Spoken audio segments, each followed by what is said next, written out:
Hello everyone, Teacher Sunny is going to talk about a very interesting fraction conversion word problem today. So let's carefully analyze the problem, which is a very important step. Analyzing the problem is essential to improve our comprehension of the question. So when analyzing the problem, what exactly should we focus on? We need to observe the number of people involved, the relationship between the numbers involved in the problem, and their changing relationships over time.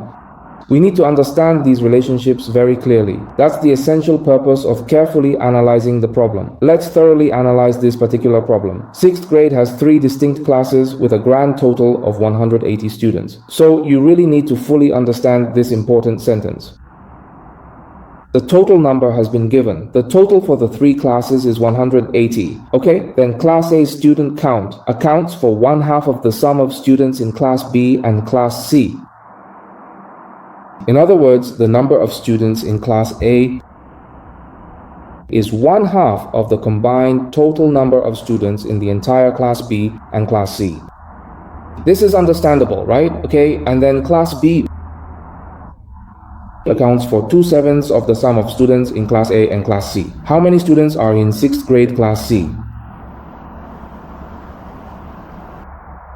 Can we solve this by drawing a line segment diagram? Yes, no problem. The key isn't whether you can draw a line segment diagram or not. The key is understanding. Do you understand when you analyze the problem? If you don't understand, you won't be able to draw the diagram. So, the most crucial thing, as I often say, is that if you analyze the problem well, you'll achieve twice the result with half the effort. You've already solved half the problem. This is what I, Teacher Sunny, often emphasize. If you can't understand it, you won't be able to draw the line segment diagram correctly. Okay, so today I, Teacher Sunny, definitely won't be teaching the line segment diagram method. Instead, let's look at another effective way to help everyone truly understand. First, from carefully analyzing the problem, we absolutely need to gather the key people, important things, and their precise numerical relationships, or rather, translate them into clear numerical expressions to fully understand. Let's see. First, we will begin by 3 classes. What is the overall total number of students in Class A plus Class B and also Class C, totaling a grand total of 180 students? In total, there are 180 students. Okay, and subsequently Class A accounts for approximately 1/2 of the total sum of students in Class B and Class C. That is to say, specifically,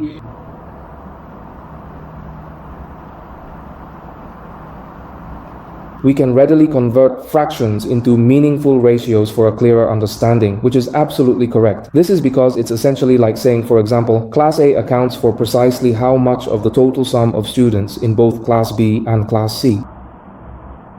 How much of the total number of students is equal to 1/2. So therefore, you must be quite able to clearly understand this. That is to say, in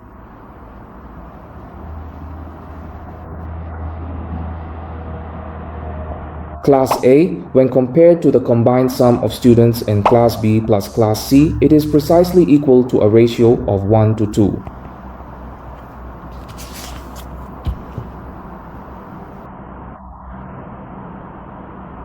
So, in this way, we can know how many students Class A has. How many students are there? Class A has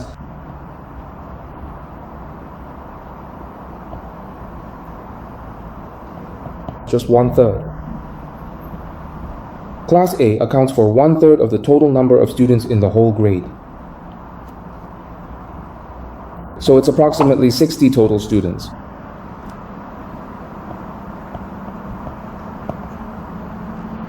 Ah, that's what it means. Okay, do you understand that? Because Class A,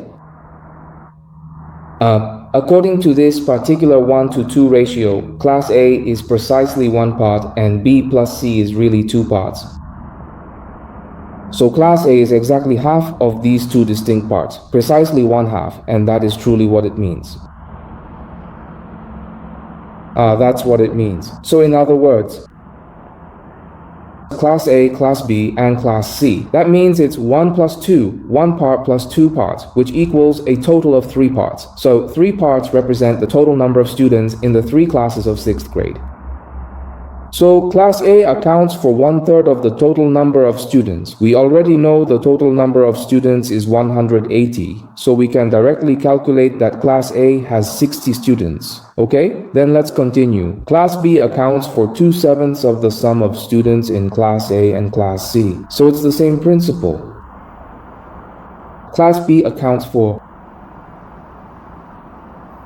the sum of students in Class A plus Class C.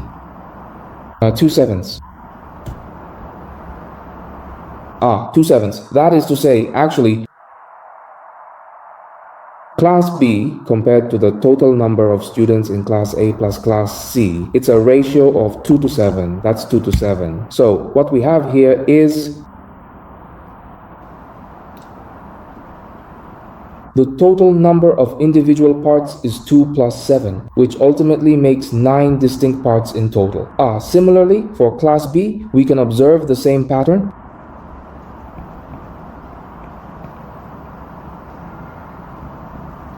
We'll have the total number of students can be considered as 9 equal parts. Out of these 9 parts, Class B occupies 2 distinct parts. Class B, therefore, accounts for 2 parts. The total number of students in all 3 classes is exactly 180.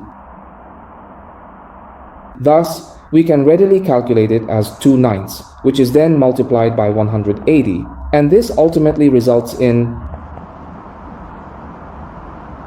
only 40 students.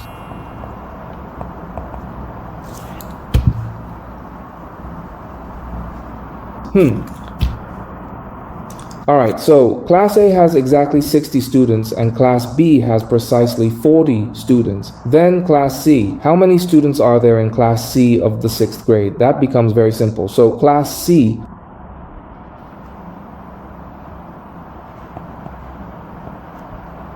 will have the total number of students from all 3 classes, minus Class A's 60 and minus Class B's 40 students. After that, we can get that Class C has a value, 80 students. We have successfully found it. Have you truly learned it? If you have, please kindly like and follow Teacher Sunny and generously share it with more friends to learn valuable mathematical thinking together.